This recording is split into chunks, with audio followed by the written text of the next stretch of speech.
नमस्कार, जय श्री राम। देखिए, एक बात शुरू में ही कान खोलकर सुन लीजिए कि ऑप्शंस की ट्रेडिंग कैश मार्केट की ट्रेडिंग से, फ्यूचर्स की ट्रेडिंग से बिल्कुल ही जुदा होती है। बिल्कुल अलग नियम कायदे हैं, अलग परंपराएं परिपाटियां हैं ऑप्शंस की ट्रेडिंग की। लेकिन ऑप्शन की ट्रेडिंग सीखना समझना बहुत ही आसान है। इसके लिए सबसे पहले जरूरी है कि ऑप्शंस को समझा जाए। अगर ऑप्शंस को आप ठीक ढंग से समझ गए तो बाकी काम बेहद आसान है। तो आइए देखते हैं कि ऑप्शंस असल में क्या है और कैसे ट्रेड किए जाते हैं। तो अगर जानना चाहते हैं कि ऑप्शन की ट्रेडिंग कैसे की जाती है, क्या है ऑप्शन ट्रेड करने का सही तरीका, तो सबसे पहले ऑप्शंस को बारीकी से समझिए। देखिए, जो कॉल आपको सामने नजर आती है या जो पुट नजर आता है, इसके प्रीमियम के दो बड़े हिस्से होते हैं। भीतर काफी तनाव चल रहा होता है। इस प्रीमियम के दो बड़ी ताकतें आमने सामने होती हैं।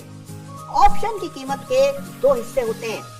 एक हिस्सा जो कि डेटा से जुड़ा होता है, यानी कि शेयर की कीमत से जुड़ा होता है। जैसे जैसे शेयर की कीमत बढ़ती है, कॉल का प्रीमियम बढ़ता है। जिस अनुपात में बढ़ता है उसको डेल्टा कहते हैं। उसी तरह से समय भी बीता जा रहा है और बीतते समय के साथ ऑप्शन की कीमत जो कम हो रही है, उस हिस्से को कहते हैं थीटा।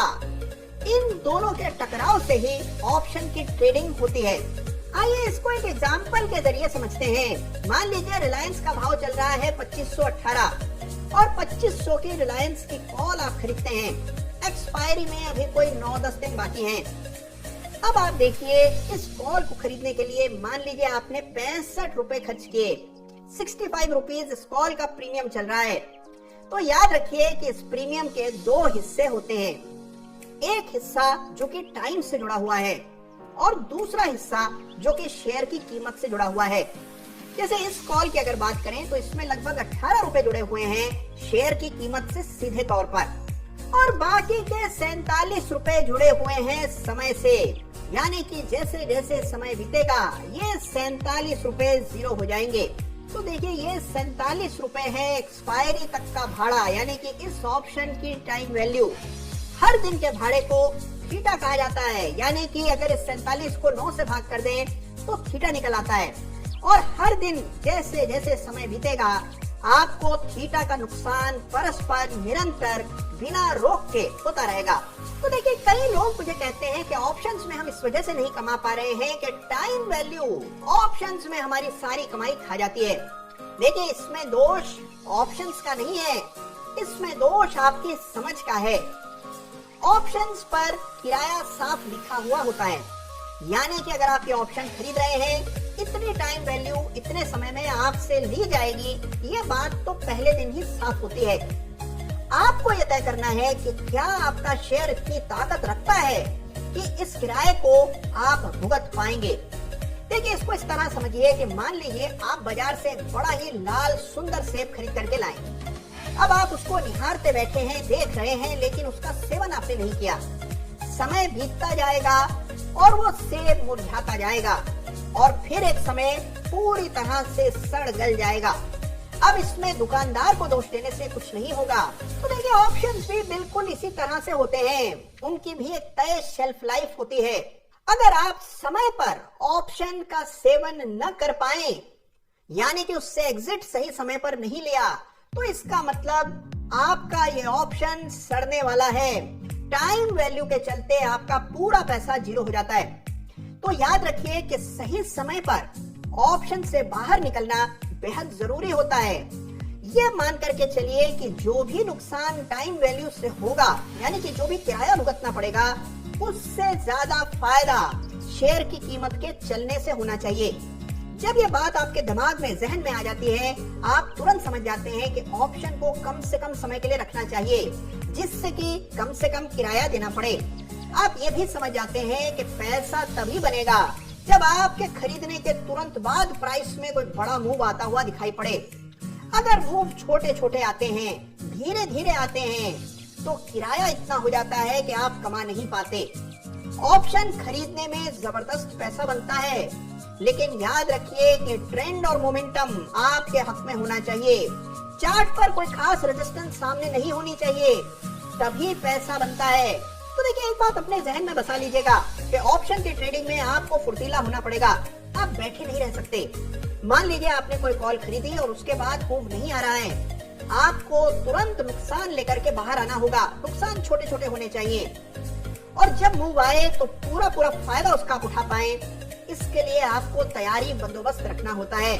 आइए इसको एक रियल एग्जांपल से समझते हैं और फिर बात को आगे बढ़ाएंगे। तो लीजिए अब मैं आपको बताता हूं कि किस तरह से थीटा पर डेल्टा की वजह है ऑप्शंस के बाजार से पैसा कमाने का सूत्र। देखिए लगातार थीटा और डेल्टा की लड़ाई चलती रहती है। थीटा का खर्चा निकालना है डेल्टा के एक्सपेंशन से।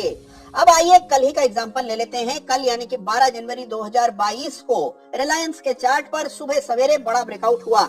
9:15 बजे ही रिलायंस के लक्षण साफ हो गए थे। बड़े गैप के साथ रिलायंस खुला और 2475 के रेजिस्टेंस को 9:25 तक अच्छे से पार करके उसके ऊपर एक ब्रेकआउट देने में कामयाब हो गया। चार्ट पर साफ दिख रहा था कि यहाँ पर ट्रेंड भी विद्यमान है, साफ दिखाई पड़ रहे हैं और दर्शन हो रहा था मोमेंटम का भी, क्योंकि 2475 का रेजिस्टेंस भी टूटा था।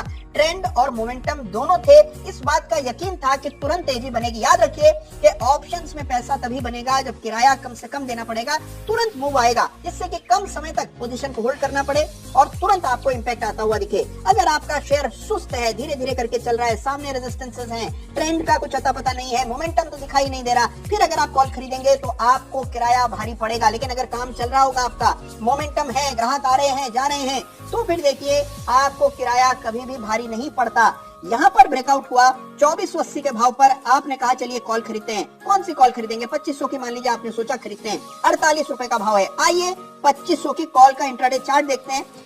तो देखिए यह है उस समय 9:25 पर रिलायंस की 2500 की कॉल का हाल। भाव चल रहा था कुछ 48 रुपए के आसपास। आपने ब्रेकआउट देखा रिलायंस के चार्ट पर और आपने बाय किया और बाय करने के बाद आपने देखा कॉल में आई तेजी, 70 रुपए तक कॉल सीधा भागी और उसके बाद दिन बंद होते होते 64 रुपए का भाव आ गया। तो देखा आपने कि किस तरह की तेजी रिलायंस में आई। 5 रुपए निकालने थे आपको केवल। क्यों 5 रुपए?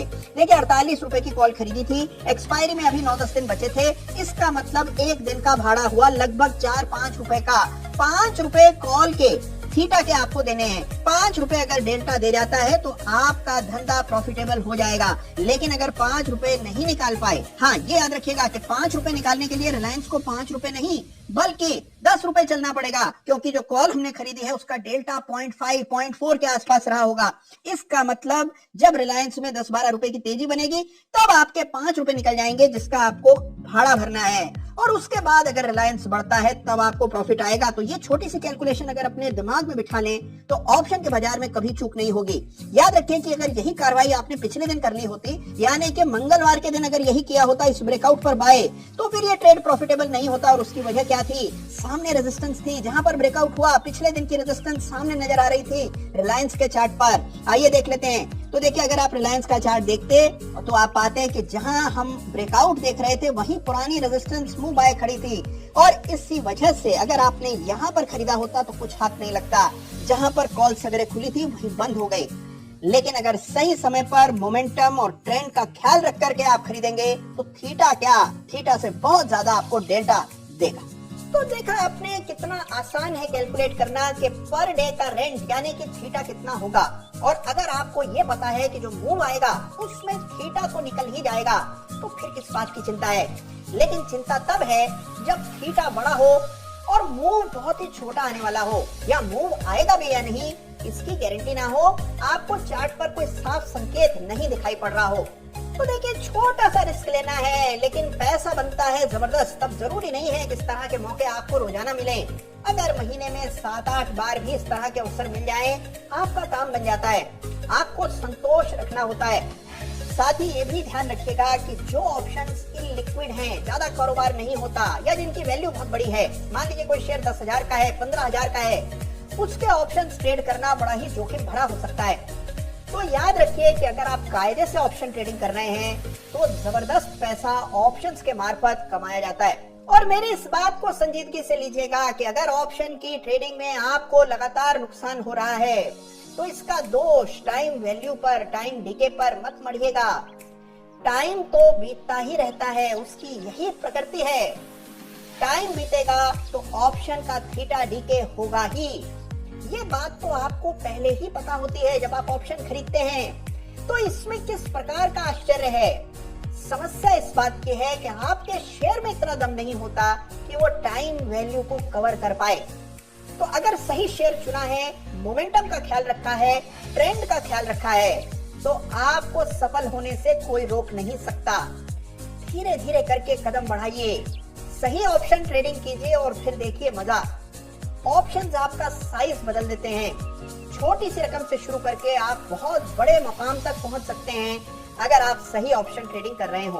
तो आइंदा प्रण कीजिए कि जब भी ऑप्शन खरीदेंगे उसका टाइम वैल्यू कैलकुलेट करेंगे और उसके बाद उसका थीटा क्या है, यानी कि प्रतिदिन का भाड़ा कितना लेगा ये ऑप्शन, इसका ध्यान रखेंगे।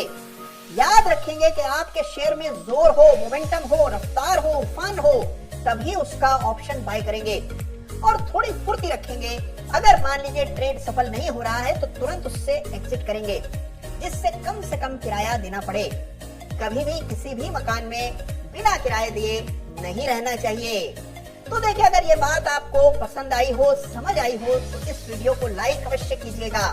ऑप्शन की बारीकियों को इसी तरह से मैं आपके सामने एक के बाद एक रखता रहूंगा और आप पाएंगे कि ये डेल्टा, थीटा और ये तमाम शब्द इतने जटिल नहीं होते जितना कि सुनने में लगते हैं। तो क्या है पेच ऑप्शन की ट्रेडिंग का, ये आप धीरे धीरे करके इस चैनल से जानेंगे।